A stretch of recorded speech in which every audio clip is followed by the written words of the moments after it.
Okay, I need everyone to go to Blackboard. And in Learning Plan 5, we're doing something that's not in our textbook. We're going to go back and review a few things, and I'm going to share a few more color correcting tips and tricks with you guys. I wasn't really happy the way the book jumped into it, our book, so I've been supplementing. So we're going to do that same thing today. So everything we need for today's class is at the bottom of Learning Plan 5 somewhere. It says Pictures for Class. So go ahead and download that file, and we'll get it unzipped in just a minute. On a Mac, we'll do that for you, but if you happen to be working on a PC at home, you know you do have to go and unzip everything.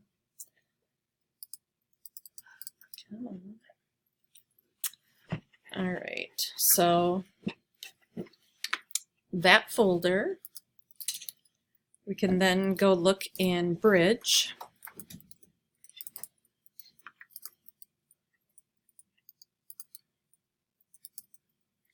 Get Bridge awake here.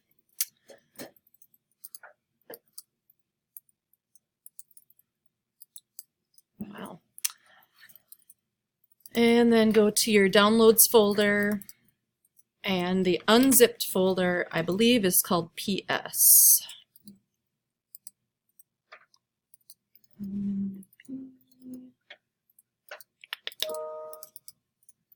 Okay, so there's a variety of images, and you might recognize Scott and Danielle. We did some color correcting with them last time, several weeks ago probably. Also, just one quick reminder, next week, Monday, we do have class. All of your Monday classes exist to get back on track because of Labor Day being lost. And then the rest of the week is fall break. So Tuesday through Friday, don't come here. You can if you want.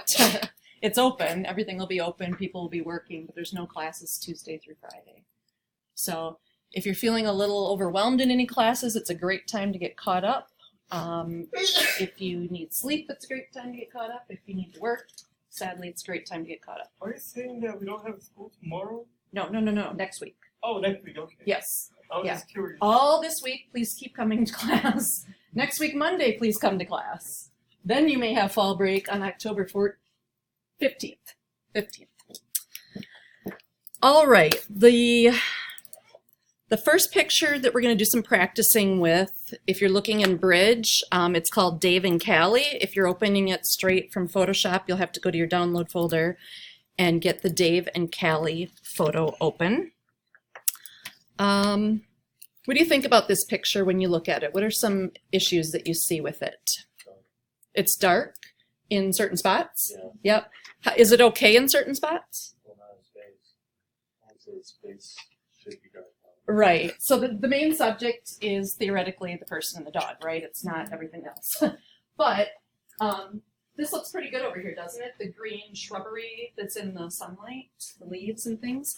So if we were to just uniformly go in here and do like a levels or an exposure or curves or some sort of brightening, it would change the whole picture equally across the whole range of the picture. And that's not necessarily something we want to do, but I'm going to show you how we can use a certain adjustment that's not, unfortunately, a smart adjustment, or I take that back. It's not an adjustment you can find down here in the adjustment layers. It's something that can only be done destructively. And that is under, I can't even think here, because I don't normally do it this way.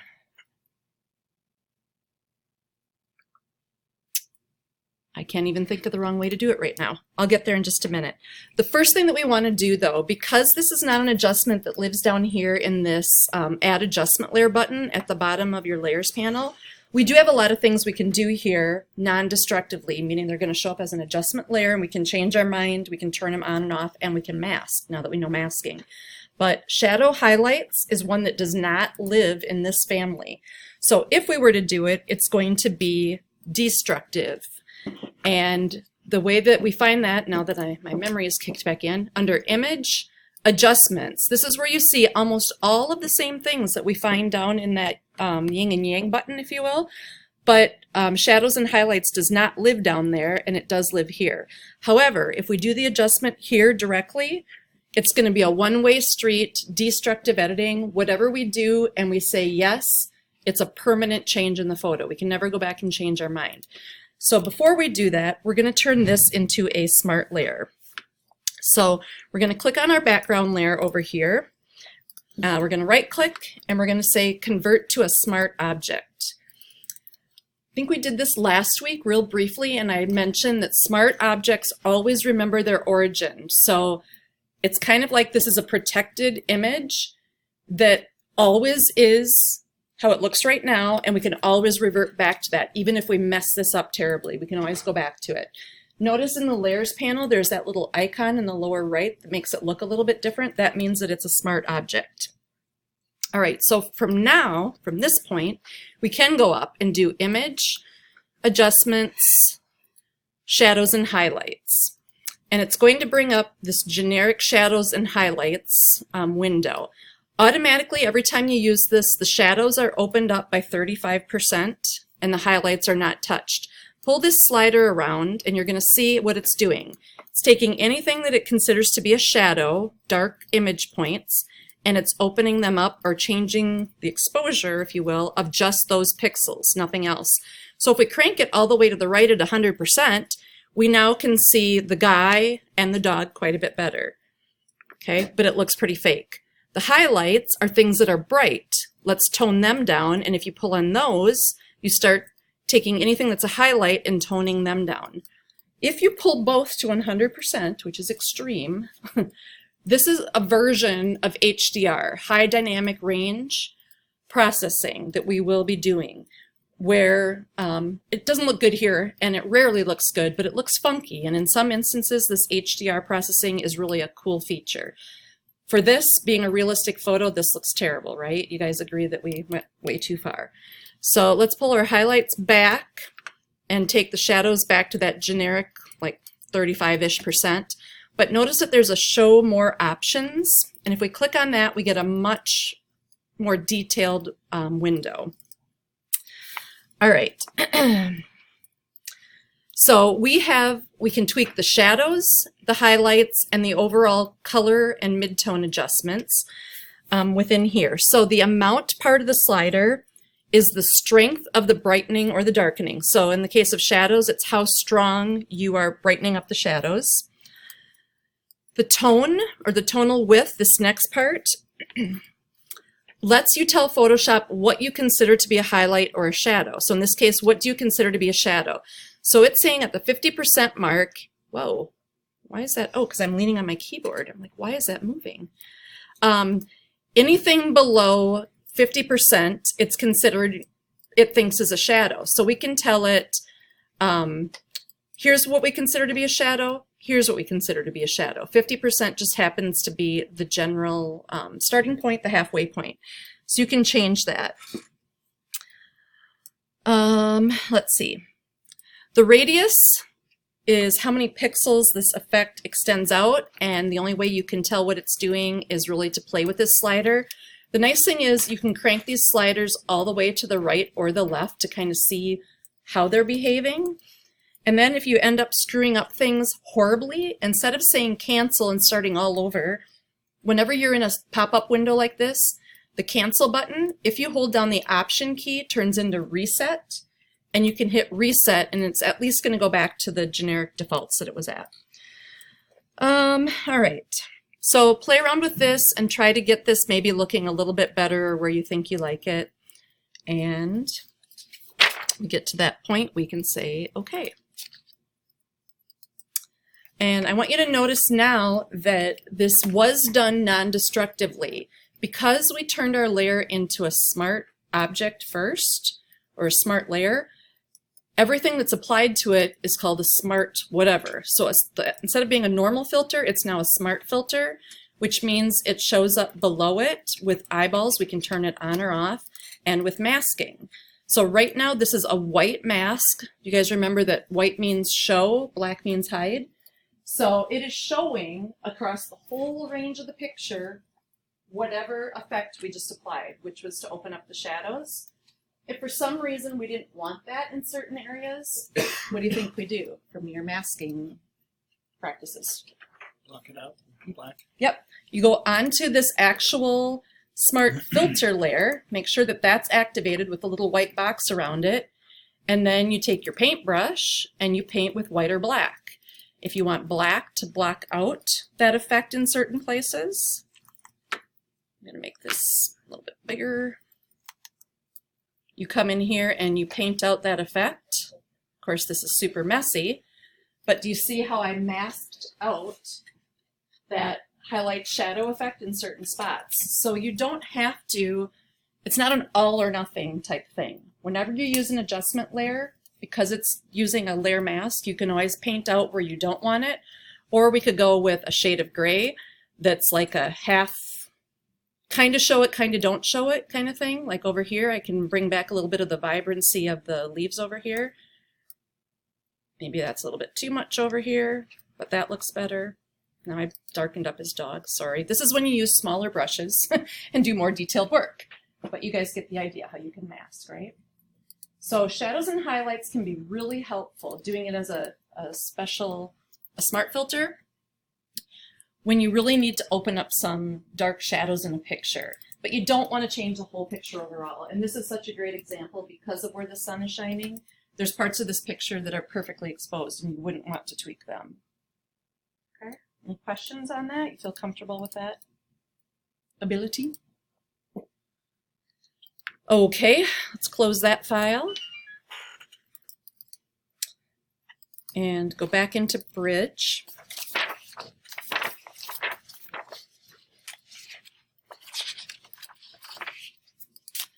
And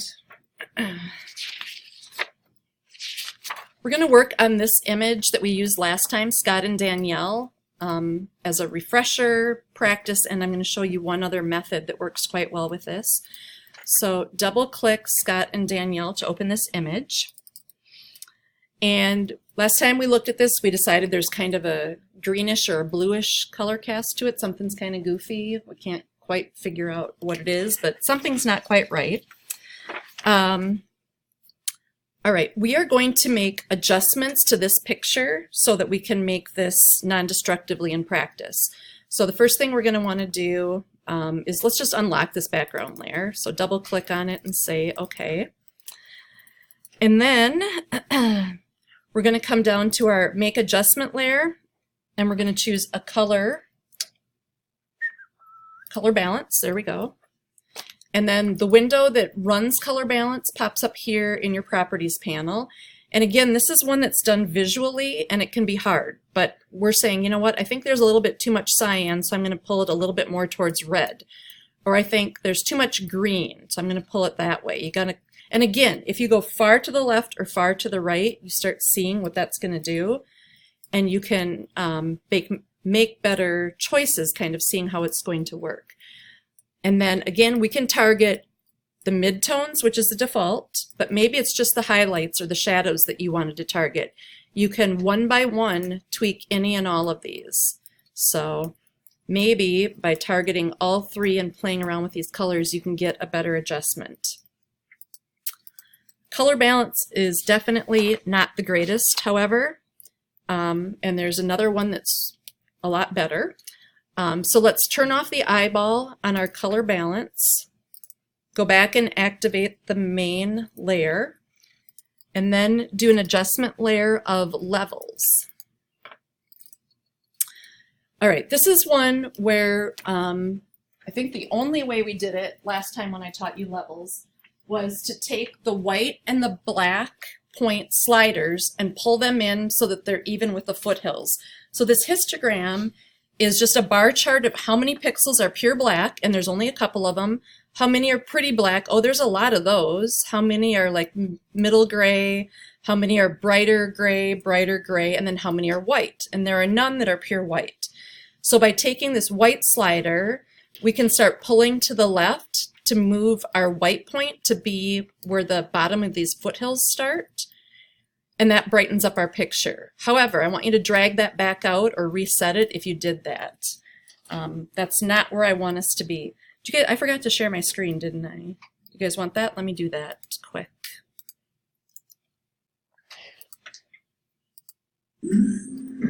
Had it all set up and then I forgot to do it. Okay, another way that is really strong, and we're going to rename this. So right now it's called Levels 1 is our adjustment. We can rename that as well. So let's double click on it and let's call this one Manual Levels. And instead of pulling the sliders on the whole composite, the RGB histogram that we see here, we're going to come to the RGB drop-down box and just choose the red channel. And we're going to tweak this channel by channel. So we're going to move the white point over till it comes to the foothills. And if you need to move the black point over a little to kind of darken up the black images, you can do that. But that one's not terrible, but you can move it in a little bit. So we just did the red channel. Now we're going to go to the drop down and choose the green channel. And we're going to do the same thing. We're going to pull this white point slider over to the foothills of the white and maybe bump our black over a smidge. And then we're going to go to the blue channel. Notice that one's much different. Looks way different than the other three did. Pull that one over. And now, channel by channel, you have manually adjusted the levels of all three. And you can turn the eyeball off on that adjustment to see what it did. That's a really much better adjustment, don't you guys agree? Now that you're done with it? Make sure you get all three channel by channel. So eventually there's going to be homework on this, and it's going to be this exact same process that we're doing. We're going to make different layers, and I'm going to be able to turn the eyeball on and off and see how you did each one. And on this one, if I go into your individual layers and I don't see that you fixed the foothills here, if I see that you did it all in the RGB channel only, you lose points for that one. This has to be done channel by channel to get this version of a color correction, okay? Does everybody understand that and good with that? Okay, hearing no arguments, let's turn off that one. Go back down to your main layer, and we're gonna do the eyedropper levels, which we did last time also. So it's another levels adjustment layer. So adjustment layer levels, and then let's rename it. Instead of levels 1, we're going to call this one eyedropper because it's a specific way of doing levels. And if you guys remember, we did this a couple weeks ago where we used these black, gray, and white point eyedroppers. So you're sampling something that should be a neutral color, but you know it has a color cast if you use that middle one. So his gray t-shirt, everything about this image kind of has a greenish, weird cast to it. So that would be something that we could sample with the neutral color. We could also sample something that we think or know should be white. And by doing that, we would click on this white eyedropper. So again, taking the eyedropper and coming over into something that should be neutral, we can sample that. Definitely changed it. I don't know if it's a great adjustment, but it changed it. What should be pure black? Let's sample something that we think should be pure black. Be her shirt. What should be pure white? Maybe in there. So sometimes just sampling one of those points is going to fix your picture remarkably. Other times you have to keep sampling. Maybe the one that you thought was a neutral spot made it look worse. So go find another one. Maybe you need to do black and white spots instead, or both. All right.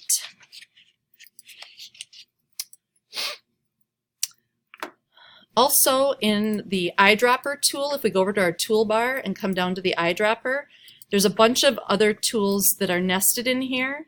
And the color sampler tool looks like the eyedropper with a little kind of like target sign or bullseye sign kind of by it. If we choose that one, all this does is take a measurement at a certain point. So the first thing I'm going to do before I get too carried away here is, all right, I'm going to just go back to our original picture. I took out my whole levels or eyedropper adjustment layer. So in our original picture with no adjustments turned on it, Using this tool, the color sampler, I can put a sample point somewhere to see if it's got a color cast to it. So I'm going to sample somewhere in his shirt. And if I look at that, this sample point 1 that I just made, it pops up in the info window and it shows me what the color coordinates are for that exact spot. Red, 149, green, 163, blue, 122. What color is winning the tug of war? Which has the most weight? 149, 163, 122. Anyone? Green. Green, thank you. When the RGB numbers are exactly the same, say they're 122, 122, 122, that is a neutral, no color cast color. In this case, so if this were all averaged out, let's just say 140 was the exact midpoint. If the RGBs were 140, 140, 140, it would look a certain color of light gray, but there'd be no color cast to it. And that's really what you want. There's a color cast here, and we don't want that. So sometimes, if you're not sure what's going on, if you can't trust your eye to say, oh, that's a green or a blue or whatever, you can use this tool and take a sample point on something that you're pretty sure you know the color of it. That should be a neutral gray probably. Or if you see a banana in the picture, we know what color banana should be. And if it has a green color cast or a red color cast, that'll show up, okay? So that, and I'm gonna quick redo that whole process. So levels, rename that one eyedropper. And then sample your neutral point, sample something that should be white. Maybe that's good enough right there. So those are your 3 different versions of color correcting that I would then, this is going to be very similar to what you're going to turn in for homework. So it's going to be a PSD file. I'm going to be able to turn on and off those 3 different adjustment layers. They're going to be named correctly. And most importantly, on the manual levels one, when I check that one, I should be able to drop down into each channel and see that you've moved your points on all 3 channels, red, green, blue. Okay? All right, let's close that and say don't save.